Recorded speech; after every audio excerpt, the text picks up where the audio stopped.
जय हिंद साथियों, स्वागत है आपका शिक्षा क्लासेस पर। दोस्तों, आज की वीडियो में हम लोग देखेंगे शिक्षण विधियां।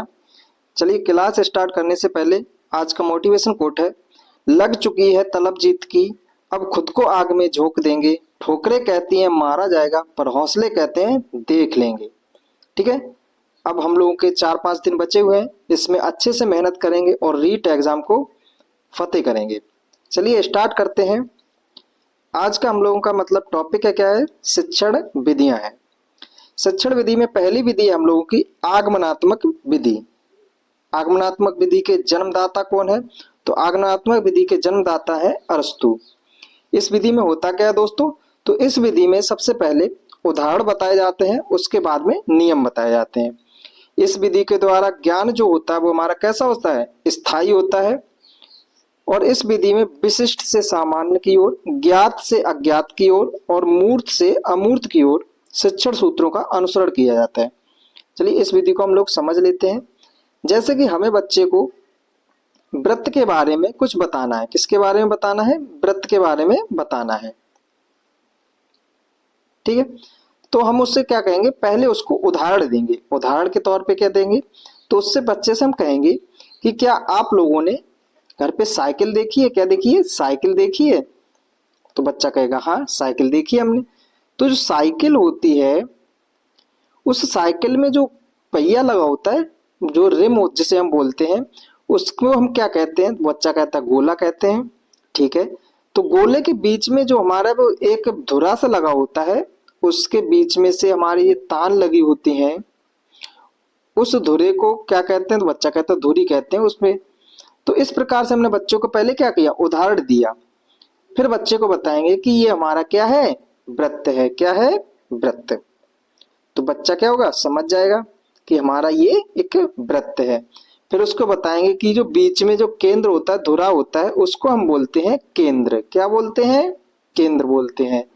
इस तरह से फिर उसको नियम बताएंगे कि हमारा जो एक बिंदु पर तो एक निश्चित दूरी लेके उसके चारों तरफ हम एक गोला खींचते हैं समान दूरी पर, तो हमारे एक वृत्त का निर्माण होता है। ठीक है, उसको हमने नियम बताया।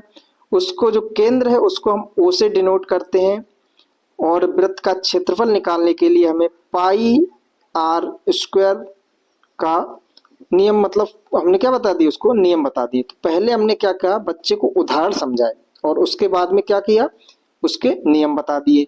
तो इस प्रकार से यह विधि जो है हमारी काफी ज्यादा इम्पोर्टेंट है। किसके लिए? तो बच्चे को सिखाने के लिए, क्योंकि यह विधि जो है हमारी कैसे है, स्थायी रूप से है। इससे ज्ञान जो दिया जाता है वो स्थायी रूप से होता है। और इसमें हम बच्चे को पहले उदाहरण बताते हैं, उसके बाद में नियम बताते हैं। ठीक है, तो इस विधि को आप लोग समझ चुके होंगे। आगमनात्मक विधि हमारी कौन सी है? तो हमारी है ये, उदाहरण पहले बताए जाते हैं, उसके बाद में नियम बताए जाते हैं। चलिए अगला देखते हैं कौन सी है। अगली विधि है निगमन विधि। निगमन विधि के भी जन्मदाता कौन है? तो वो जन्मदाता है हमारे अरस्तु। निगमन विधि किसके द्वारा दी गई है? अरस्तु के द्वारा दी गई है। इस विधि में क्या होता है? तो इस विधि में सबसे पहले नियम बताए जाते हैं। क्या बताए जाते हैं? नियम। उसके बाद में उदाहरण बताए जाते हैं। और यह हमारी सामान्य से विशिष्ट, अज्ञात से ज्ञात, मतलब जो शिक्षण सूत्र है उनका अनुसरण करती है। यह ज्ञान को अस्थायी बनाती है। क्या बनाती है? अस्थायी। इस विधि के द्वारा दिया हुआ ज्ञान हमारा कैसा होता है? अस्थायी होता है। यह रटने पर प्रवृत्ति देती है, मतलब रटने पर फोकस करती है। और हमारा जो एनसीएफ 2005 है, क्या है? एनसीएफ 2005 ये हमारा रटने को क्या करता है? निगलेक्ट करता है, मतलब रटना नहीं है।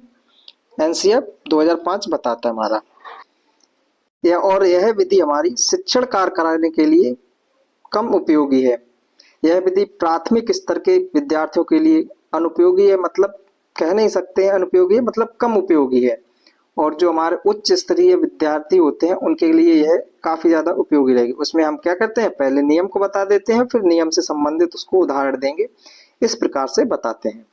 तो निगमन विधि और आगमन विधि हमने देख लिया। अगर दोनों में तुलना की जाए, आगमन विधि और निगमन विधि, तो सबसे बेस्ट हमारी कौन सी हो जाएगी? आगमन विधि।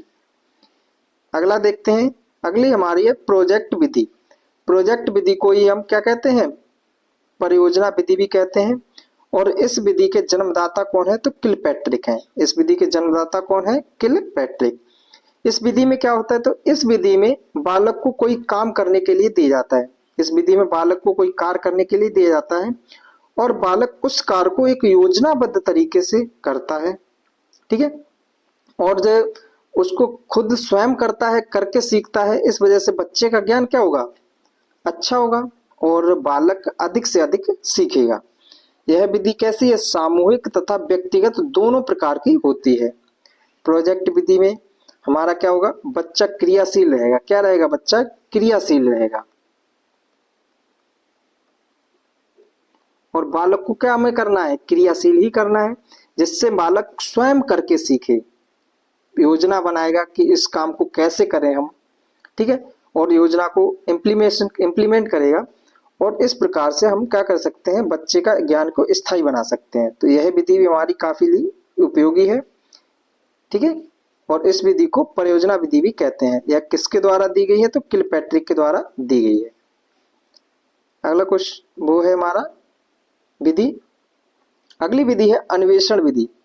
अन्वेषण विधि को हम खोज विधि भी कहते हैं। क्या कहते हैं, खोज विधि भी कहते हैं, खोज विधि। इस विधि को हम वैज्ञानिक विधि भी कह सकते हैं, वैज्ञानिक विधि।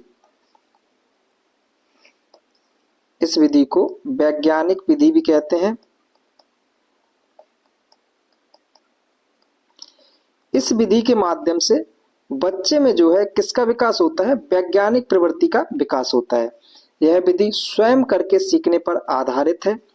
इस विधि में बालक स्वयं सूचनाओं को इकट्ठा करता है, सिद्धांतों को खोजता है कि किस माध्यम से इस समस्या का हल किया जाना चाहिए या हमें इस चीज का हमें खोज करनी चाहिए, और उनका प्रयोग करता है।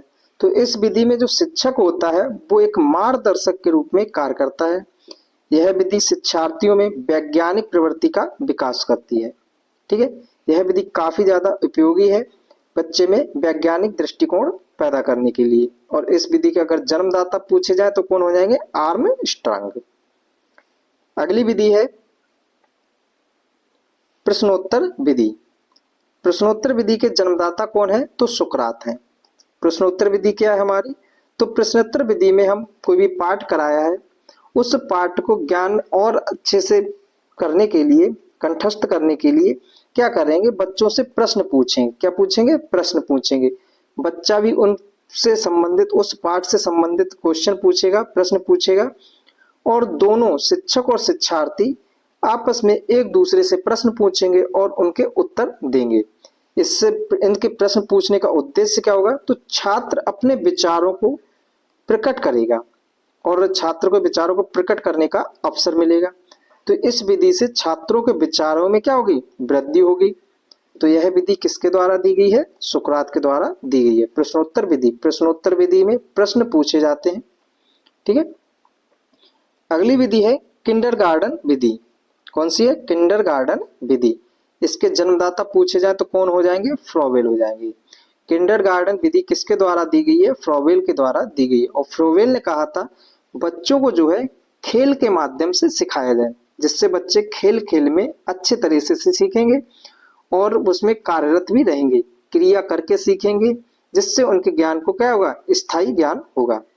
इस विधि में पुस्तक का प्रावधान नहीं है, मतलब पुस्तक को इसमें निगलेक्ट कर दिया गया है, पुस्तक इसके अंदर नहीं होगी, ठीक है।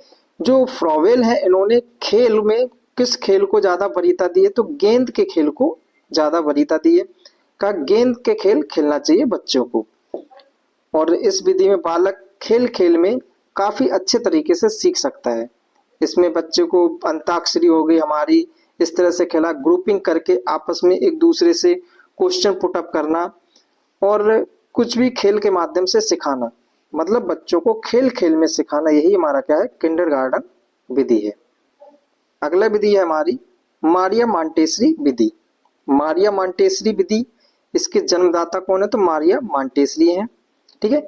इस विधि में भी बालक स्वतंत्र तरीके से सीखता है, क्रिया करके सीखता है। कैसे सीखता है, क्रिया करके सीखता है, स्वतंत्र तरीके से सीखता है। इस विधि में बालक ज्ञान इंद्रियों, मांसपेशियों की प्रशिक्षित करता है, मतलब इनके द्वारा बालक सीखता है, ज्ञान इंद्रियों के द्वारा सीखता है। और यह विधि हमारी जो है मंद बुद्धि बालकों के लिए काफी ज्यादा उपयोगी है। ठीक, तो मारिया मांटेसरी विधि ये थी हमारी। अगली विधि है डाल्टन विधि। डाल्टन विधि हमारी के जन्मदाता कौन है, तो हेलन पार्खस्ट है। और यह विधि डाल्टन नामक स्थान पर दी गई थी, इस वजह से इस विधि को भी हम क्या कहते हैं, मतलब नाम पड़ गया इसका डाल्टन विधि। ठीक है, और इस विधि में क्या किया जाता है, तो प्रयोगशाला में प्रयोग कराए जाते हैं। छात्र को कक्षा कक्ष के अंदर काम मतलब प्रयोग करवाए जाएंगे, उनको दत्त कार्य दिए जाएंगे। तो इस विधि में हमारा ये काम किया जाता है। इस विधि के हमें याद केवल ये रखना है कि इस विधि के जन्मदाता कौन है। ऑप्शन में आपको डाल्टन भी दिया होगा, क्या दिया होगा, डाल्टन। तो हमारा डाल्टन इस विधि के जन्मदाता नहीं होंगे, कौन होंगे, तो पार्क हस्ट होंगे। Thank you.